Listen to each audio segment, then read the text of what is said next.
J'ai remarqué par mes expériences, par mes observations et par aussi le fruit des résultats des coachings que j'effectue, qu'on a souvent recours à ce que j'appelle des relations pansement. Les relations pansement, c'est celles qui tentent inconsciemment de soigner des blessures quand une relation n'a pas été aboutie de la manière qu'on aurait souhaité. C'est une sorte de relation de dépannage.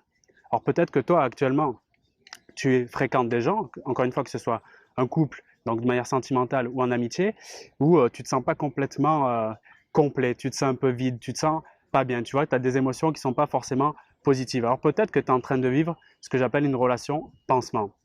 Peut-être aussi que c'est un choix volontaire de ta part, donc le fait de changer régulièrement de pansement, donc de relation, pour combler une sorte de vide, mais en tout cas tu l'assumes pleinement. Et dans ce cas-là, bon, ben, je t'invite pas forcément à regarder cette vidéo puisque je vais justement montrer, donc comme je t'ai dit par rapport à mon expérience, mes observations, quels sont les signes qui démontrent que tu vis ou que tu es actuellement en cours dans une relation pansement et comment combattre donc ces relations-là. Bon, tu vas peut-être voir au cours de cette vidéo que ça coule de tous les côtés.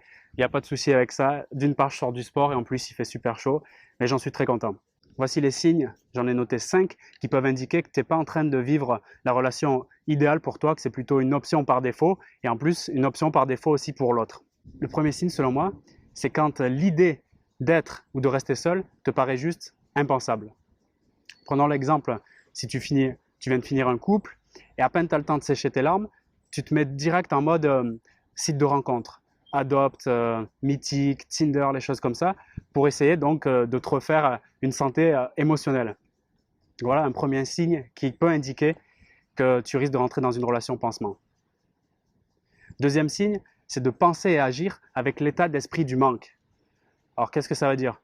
C'est-à-dire se comporter dans toutes tes relations comme si tu étais un demandeur actif. Tu sais, quelqu'un qui est dans l'attente de quelque chose, qui est dans l'attente d'un sourire, dans l'attente d'un appel téléphonique, dans l'attente d'une proposition d'activité. Toutes ces choses-là, donc le fait d'être dans le besoin, dans le manque, dans l'attente, peut démontrer que la relation que tu es en train de vivre ou celle que tu t'apprêtes à vivre n'est peut-être pas la meilleure pour toi. Autre signe important, c'est le fait de comparer à chaque fois que possible la relation en cours avec celle d'avant. Donc moi, je suis quelqu'un qui a la trentaine, donc j'ai pas mal de potes qui ont la trentaine aussi et qui ont pu, d'ailleurs comme moi, connaître des fins de couple quand ils attaquent des nouvelles relations rapidement après la fin de leur ancien couple. Donc je remarque beaucoup de comparaisons qui est effectuée avec la nouvelle personne et l'ancienne relation. Ça peut être des comparaisons sur le style vestimentaire, sur le langage, sur la taille, la mentalité, même la forme des fesses, etc. Et pour moi, ça, donc toujours de mon observation, hein, ce n'est pas un jugement, c'est une révélation dans le fond que ça démontre une sorte d'amertume. Ça démontre qu'il y a certainement une autre voie pour guérir et que le pansement en fait ne suffit pas. Ce que je te propose, c'est d'observer tes pensées et d'observer même ce que tu dis lorsque tu redémarres une relation. Si tu es en train de comparer régulièrement des événements, des situations comme on vient de le voir, avec des situations et événements passés. Si jamais c'est le cas, il est peut-être possible que tu es en train de vivre une relation qui ne sera pas fortement intéressante pour toi dans le futur. Un autre signe qui peut être important, qui peut montrer que ta relation n'est pas forcément une relation qui va guérir tes blessures, mais plutôt une relation pansement, c'est le fait de ne pas s'impliquer, ou très peu, ou bien le fait de s'impliquer énormément dans cette relation. C'est comme dans un travail d'ailleurs, le fait de travailler à fond, de mettre son activité en premier plan subitement, avec pour but donc le fait de réussir complètement au travail, alors que peut-être le but réel, le but sous-jacent, c'est plutôt en fait de déplacer une souffrance par une autre.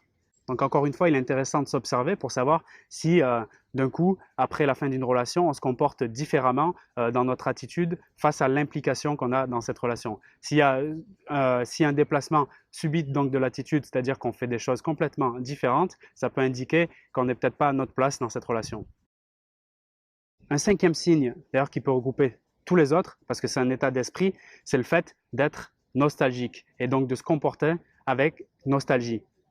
Tu sais, c'est le fait de passer à côté des moments potentiellement enrichissants dans la relation qui est en cours en se fixant donc sur des éléments passés.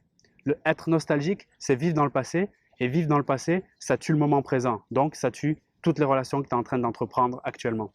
J'ai même envie de te dire que toute relation qui démarre et s'entretient sur un état d'esprit nostalgique, elle est vouée à s'éteindre. Ça reviendrait à essayer tout simplement d'enflammer un bout de bois qui est mouillé.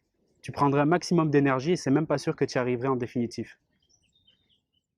Après avoir vu ces 5 signes qui impliquent, donc on est dans une relation peut-être pansement, j'ai envie de te dire que prévenir c'est un bon début, mais pour guérir, donc, il faut un bon diagnostic et surtout des bons médicaments.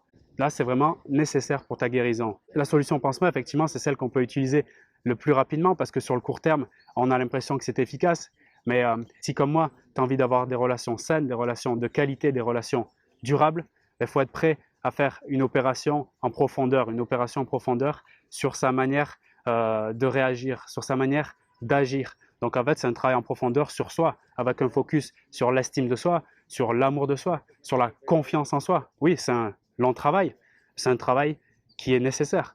Apprendre à bien se connaître, c'est la possibilité de choisir concrètement et consciemment toutes ces relations. C'est la possibilité d'en déterminer leur qualité.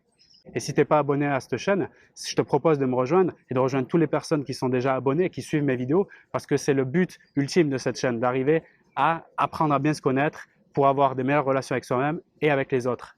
Et si, tout simplement, tu veux une solution, je te propose un guide pratique que j'ai nommé les 25 façons d'enrichir tes conversations.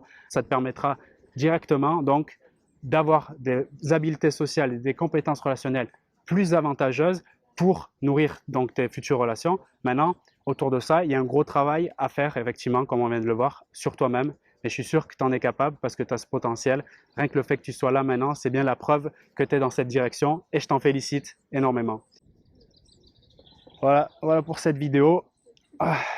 J'allais prendre une douche parce que j'en peux plus et je te retrouve demain pour la prochaine vidéo. Salut!